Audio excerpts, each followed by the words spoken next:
नमस्कार, विदर्भ की बात वीकेबी न्यूज के दोपहर के प्राइम टाइम में आपका स्वागत है। तो रुक करते हैं आज की हेडलाइंस पर।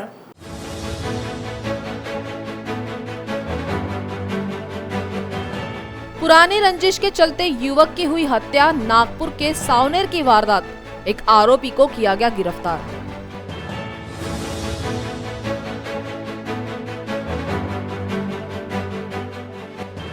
नागपुर के पुलिस आयुक्त अमितेश कुमार का फर्जी फेसबुक अकाउंट आया सामने। एक महीने में दूसरी घटना से पुलिस विभाग में मचा हड़कंप।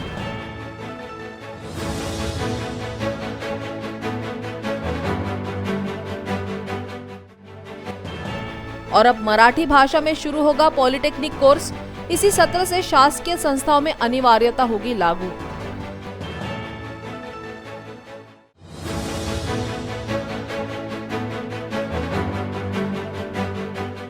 और अब खबरें विस्तार से। पुरानी रंजिश के चलते युवक की हत्या कर दी गई। वेकोली कॉलोनी के वाटर फिल्टर प्लांट के पीछे सोमवार की सुबह उस समय खलबली मच गई जब एक युवक की लाश खून से लथपथ गमछे से पेड़ पर लटकी मिली। मृतक सावनेर पहले पार निवासी रोशन दामोदर कमाले बताया गया। सावनेर पुलिस ने इस मामले में एक आरोपी को गिरफ्तार कर लिया है। प्राप्त जानकारी के अनुसार मृतक रोशन दामोदर कमाले का साल भर पहले मालेगांव सावनेर निवासी उमाशंकर रामशरण ठाकुर के साथ किसी बात को लेकर विवाद हुआ था। रोशन ने उमाशंकर को उस समय मारा भी था। उस वक्त रोशन पर 307 का मामला भी दर्ज हुआ था। उमाशंकर के दिल में बदले की भावना पनप रही थी। वह रोशन का पत्ता साफ करने के फिराक में था। रोशन वेकोली कॉलोनी परिसर के वाटर फिल्टर प्लांट परिसर में होने की भनक उमाशंकर को लगी। उसने मौका पाकर रोशन की हत्या कर दी और घटनास्थल से फरार हो गया। सावनेर पुलिस को युवक की हत्या की सूचना मिली। गहन छानबीन के बाद पुलिस हत्यारे तक पहुंच गई और आरोपी उमाशंकर को गिरफ्तार कर उसके खिलाफ धारा 302 के तहत मामला दर्ज किया गया। आज सकाळी साधारण 12च्या आसपास मला फोन आला होता। WCL खाली वार्ड नंबर 3 फिल्टर प्लांटच्या पाठीमागून एक कचा मर्डर झाला। मिळालेल्या प्राप्त माहितीवरून तात्काळ आम्ही घटनास्थळी पोहोचलो। अधिक माहिती घेता यातील मयत रोशन कमाले आणि यातील आरोपी आहे उमाशंकर ठाकूर यांचे जुन्या वादावरून 2019मध्ये 307चा प्रकार झाला होता। त्या वादावरून त्यांच्यात आज बाचाबाची होऊन यातील आरोपी याने मैताच्या गळ्यात गोडोरी लावून त्याला आवळून जमिनीवर तसेच बाजूला असलेले सिमेंटचा मोठा पाईप त्यावर त्याचं डोकं वगैरे आपटलं। त्याच्यानंतर त्याला झाडाला बाजूला फांदीला टांगून दिलं। आरोपीला अटक केलेलं आहे। यातील फिर्यादी अमोल कमाले याच्या फिर्यादीवरून गुन्हा 456/21 कलम 302 प्रमाणे दाखल करण्यात आले। पुढील तपास पथकाचे अधिकारी PSI कारंडे करत आहेत। तर तपासामध्ये जे निष्पन्न होईल त्यावर अवलंबून राहील। प्राथमिक तपासामध्ये त्यांच्यात जो जुना वाद होता त्यावरून झालेला आहे। अजून तपासात जे निष्पन्न होईल त्यानुसार पुढील कार्यवाही अजून केली जाईल। एक बार फिर साइबर ठग द्वारा पुलिस कमिश्नर अमितेश कुमार का फेसबुक अकाउंट तैयार किया है। इतना ही नहीं, उनके नाम पर लोगों से पैसों की डिमांड भी की गई। 8 महीने में दूसरी बार साइबर ठगों द्वारा यह काम किया गया। इस घटना में एक बार फिर सवाल खड़े कर दिए हैं। जब पुलिस कमिश्नर का फर्जी FB बन सकता है तो आम आदमी अछूता नहीं रह सकता। इसके पहले जनवरी महीने में भी CP का फर्जी फेसबुक अकाउंट एक्टिव हुआ था। पुलिस ने जांच तो की लेकिन कुछ हाथ नहीं लगा। अब दोबारा फर्जी अकाउंट से लोगों को मैसेज भेजे जा रहे हैं। असल में ये फर्जी अकाउंट नहीं है। साइबर ठग प्रभावशाली लोगों के अकाउंट हैक करते हैं, बाद में उनके नाम पर लोगों से पैसे मांगे जाते हैं। ऐसा ही कुछ इस बार हुआ। साइबर ठग ने पहले तो CP के नाम पर लोगों को फ्रेंड रिक्वेस्ट भेजी। फ्रेंड रिक्वेस्ट एक्सेप्ट करते ही मैसेंजर पर मैसेज भेजा गया। हाय हेलो करने के बाद आरोपी ने पैसों की डिमांड की।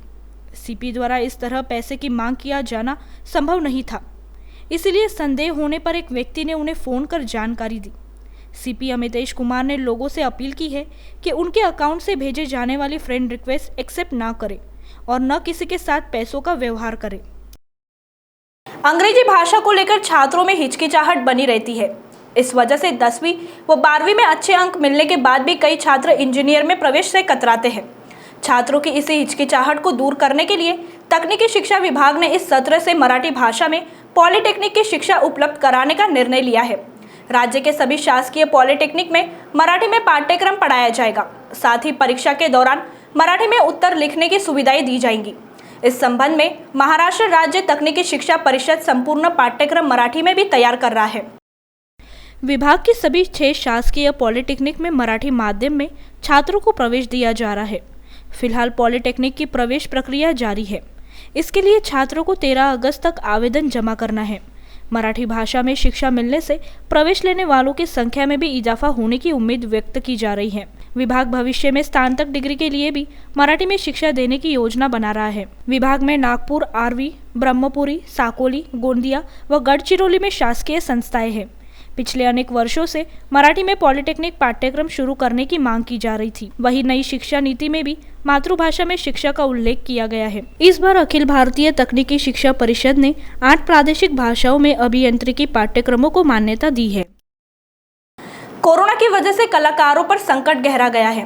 पाबंदियों की वजह से सांस्कृतिक कार्यक्रमों पर रोक लगी हुई है।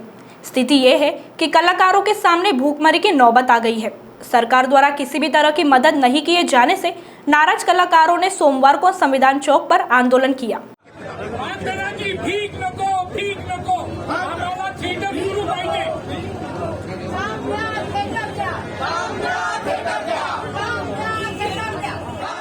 रंगकर्मी आंदोलन संयोजन समिति की ओर से बताया कि सरकार ने कोरोना काल में कलाकारों पर जरा भी ध्यान नहीं दिया।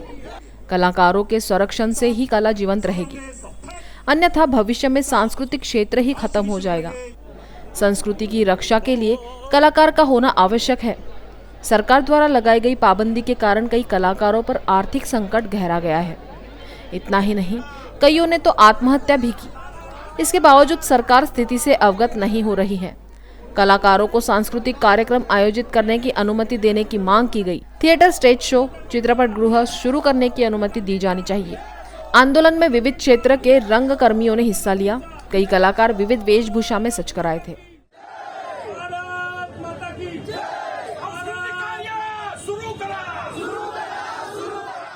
नमस्कार, मी देवेंद्र दोडके, एक रंगकर्मी। आज 9 ऑगस्ट क्रांती दिन आणि याचं औचित्य साधून संबंध महाराष्ट्रामध्ये समस्त कलाकारांच्या मागण्या घेऊन प्रत्येक जिल्ह्यामध्ये हे आंदोलन, रंगकर्मी आंदोलन सुरू झालेलं होतं। आम्ही देखील रिझर्व्ह बँक चौक म्हणजेच संविधान चौक या शब्दाला, ज्या चौकाला डॉक्टर बाबासाहेब आंबेडकरांना आम्ही वंदन करून हे आंदोलन सुरू केलं। आजपर्यंत कलावंत कधीच असा रस्त्यावर आलेला नव्हता, पण आज पर्याय नसल्यामुळे प्रत्येक कलावंताला संपूर्ण महाराष्ट्रामध्ये यावं लागलं। कलाकारच नव्हे तर तंत्रज्ञ। आज अशी अवस्था आहे की अनेक कलावंत, त्यांच्या कुटुंबाची खस्ता हालत झालेली आहे। यांचे मुलं बाळं शिक्षण घेऊ शकत नाही। ऑनलाईन पद्धती शिक्षण झाली आहे। कित्येक कलावंत आपल्या मुलांना मोबाईल देऊ शकत नाही। मोबाईल आहे तर नेटचे पैसे भरू शकत नाही। जेवण खावण सोडा, पण कलावंताचा श्वास जो रंगमंचावर करायचा असतो, आम्हाला गायकाला गाणं गायचं असतं, वाद्यकाला वाद्य करायचं असतं, एका अभिनेत्याला अभिनय करायचा असतो। आणि आमच्यासोबत संबंध 50 ते 60 माणसं जी तंत्रज्ञामध्ये मोडतात, त्यांचे कुटुंब, या सगळ्यांचा प्रश्न असल्या कारणाने 1.5 वर्ष आम्ही शांत बसलो। आम्हाला निर्बंध तोडायचे नाही। कलावंत कधीच कायदा मोडत नाही। कलावंत हा संयमितच असतो आणि या संयमितपणे आम्ही हे आंदोलन केलेलं आहे। आणि यासाठी समस्त रंगकर्मींनी, नागपूर जिल्ह्याच्या समस्त रंगकर्मींनी आज इथे संविधान चौकामध्ये येऊन आपली एकता दाखवलेली आहे आणि कुठलाही नियम नाही मोडला। त्यामुळे समस्त रंगकर्मीचे मी आभार मानतो। नमस्कार, सचिन गिरी। आज आपण जी गर्दी इथे बघताय आंदोलनाची, हे काही विरोध प्रदर्शन नाही आहे। तुम्हाला सगळ्यांना माहिती आहे की 2 वर्ष कोविडच्या सिच्युएशनमुळे सरकारला प्रत्येक नागरिकाने, तसं कलावंतांनी, प्रत्येक क्षेत्रातल्या माणसांनी सपोर्ट केलेला आहे आणि कोरोनाची परिस्थिती आता हळूहळू निवळलेली आहे, शून्यात जमा आहे। आणि सरकारने जेव्हा रिओपन केलं तेव्हा बार ओपन केले, सगळ्या गोष्टींना त्यांनी ओपन केलेलं आहे, मार्केट ओपन केलेले आहेत। फक्त बंद आहे ते थिएटर। मग कलावंतांनी जायचं कुठे? तंत्रज्ञ आणि जे रोजचे काम करून कमवणारे लोक आहेत, बॅकस्टेज आर्टिस्ट आहेत, रोजंदारीवर काम करणार आहेत, त्यांना उपासमारीची वेळ आलेली आहे. म्हणून आम्ही आज पहिल्यांदा महाराष्ट्राच्या इतिहासात कलाकार रस्त्यावर उतरलेलो आहोत. पण परत एकदा तुम्हाला सांगतो की हे विरोध प्रदर्शन नाही, सरकारला साकडं आहे की आज 9 ऑगस्ट क्रांती दिनाचं औचित्य साधून आम्ही रस्त्यावर उतरलेलो आहेत. सरकार मायबापाने आमच्याकडे लक्ष द्यावं आणि तंत्रज्ञाना उपासमाराची वेळ येऊ नये याची काळजी घ्यावी. आणि तुम्हा मीडियावाल्यांना आमची एक कळकळीची विनंती आहे की आमचं हे साकडं सरकार दरबारी तुम्ही पोहोचवावं. थँक्यू. मानकापुर चौक के समीप एक दर्दनाक हादसा हुआ। दुपहिया वाहन पर सवार स्कूल टीचर को ट्रक चालक ने कुचल दिया। देखते ही देखते लोगों की भीड़ लग गई और यातायात प्रभावित हो गया। घटना की जानकारी मिलते ही मानकापुर पुलिस मौके पर पहुंचकर मोर्चा संभाला और शव को अस्पताल रवाना किया। दुर्घटना में मृत महिला हुडको एलआईजी कॉलोनी जरीपटका निवासी वैशाली रुपेश बंसोड़ बताई गई। रूपाली झिंगाबाई टाकली के गणपति नगर में स्थित गुरुकुंज कॉन्वेंट व जूनियर कॉलेज में शिक्षिका थी। उन्हें 3 वर्ष का छोटा बच्चा भी है। सुबह के दौरान वैशाली बच्चे को बाय करके घर से निकली। जरीपटका पुलिया से मानकापुर चौक की ओर जाते समय ट्रक चालक ने उन्हें ओवरटेक किया। रूपाली को फरस की तरफ मुड़ना था, इसलिए वे डिवाइडर से सटकर ही गाड़ी चला रही थी। ट्रक चालक द्वारा बहुत करीब से ओवरटेक करते समय उनका संतुलन बिगड़ गया। गाड़ी डिवाइडर से टकराई और रूपाली गिर पड़ी। ट्रक के पीछे चक्के के नीचे कुचले जाने से घटनास्थल पर ही उनकी मौत हो गई। आसपास के लोग मदद के लिए दौड़े, लेकिन रूपाली दम तोड़ चुकी थी। घटना की जानकारी पुलिस को दी गई। मानकापुर की थानेदार वैजयंती मांडवधरे अपनी टीम के साथ मौके पर पहुंची। पंचनामा कर शव को पोस्टमार्टम के लिए मेयो अस्पताल भेजा गया। तो वक्त तो चला है एक ब्रेक का, मिलते हैं एक छोटे से ब्रेक के बाद। बाय। सब जानना चाहते हैं मेरा फेवरेट कलर, मेरा फेवरेट डेस्टिनेशन, मेरी फेवरेट डिश, पर कोई ये नहीं पूछता कि फेवरेट डिश मैं बनाती कैसे हूँ। अरे यार, जिसे टेस्टी खाना पसंद है वो अच्छे टेस्ट तक पहुँच ही जाता है।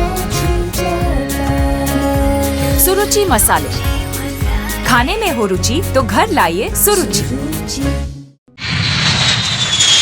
अपने सपनों की उड़ान भरने की इच्छा तो हर किसी की होती है, पर पंख भी तो मजबूत होने चाहिए जो देता है flywheel aviation academy. Flywheel aviation academy एक ऐसा इंस्टीट्यूट है जहां पर एयरलाइंस एंड एयरपोर्ट हॉस्पिटैलिटी और टूरिज्म मैनेजमेंट, साथ ही यहां campus interview, guidance by industry expert, practical training at airport, expert faculty, personal grooming जैसे कई सारे बेनिफिट्स आप पा सकते हैं। Flywheel aviation academy, 1 degree, 3 job opportunities. Flywheel Aviation Academy gives you a degree or diploma with a job. Flywheel Aviation Academy, 365 Gandhinagar, LAD College Square, beside Karnataka bank Nagpur. Break के बाद आपका स्वागत है। मुंबई में लोकल रेलवे शुरू की जाए, ऐसी मांग जनता की तरफ से की जा रही थी, जिसको देखते हुए आगामी 15 अगस्त से लोकल सफर शुरू किया जा रहा है, जो बशर्ते कोरोना का दूसरा टीका लेने वाले नागरिक 15 अगस्त से लोकल का सफर कर पाएंगे। ये जानकारी यवतमाल में आयोजित एक पत्र परिषद के दौरान आपदा प्रबंधन मंत्री विजय वडेट्टीवार ने दी।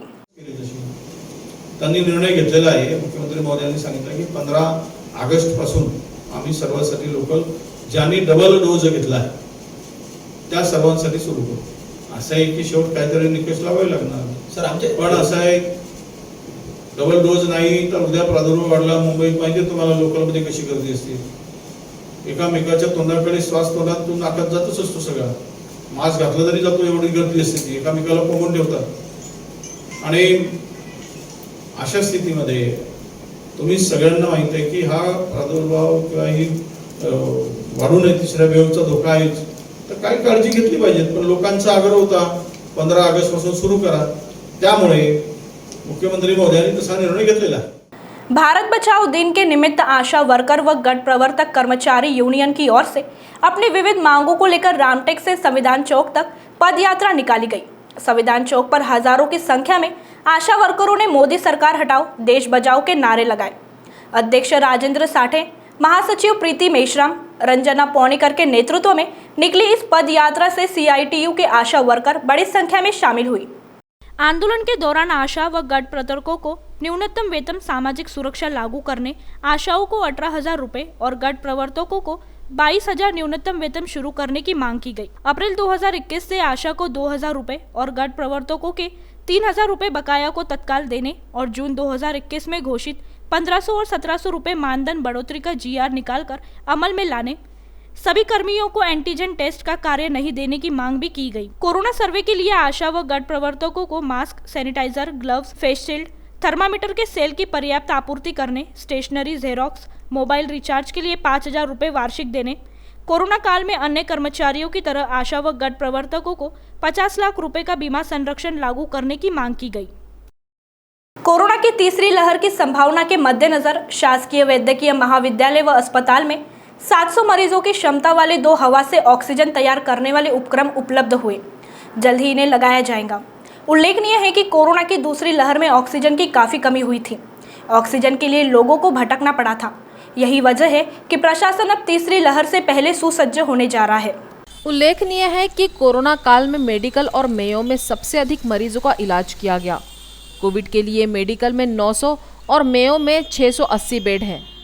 दूसरी लहर के दौरान सभी बेड पर मरीजों का इलाज किया गया। इस दौरान ऑक्सीजन की भी कमी हुई थी। तीसरी लहर में ऐसी स्थिति न हो, इसको देखते हुए मेडिकल में 2 एयर टू ऑक्सीजन प्रोजेक्ट शुरू किए जा रहे हैं। इस डिवाइस को शुरू करने की प्रक्रिया शुरू हो गई है। इसके अनुसार मेडिकल की मुख्य इमारत के 60 HDU बेड पर ऑक्सीजन आपूर्ति के लिए निवासी डॉक्टर के हॉस्टल के सामने ये प्रकल्प तैयार किया जा रहा है। दूसरा प्रकल्प ट्रॉमा केयर सेंटर में 100 बेड पर ऑक्सीजन आपूर्ति के लिए लगाया जाएगा। कोरोना की वजह से 10वीं का परिणाम देरी से आने के कारण 11वीं की प्रवेश प्रक्रिया में देरी हो गई है। शिक्षा विभाग ने इस बार 11वीं के लिए CET लेने का निर्णय लिया है। CET के लिए पंजीयन भी शुरू है।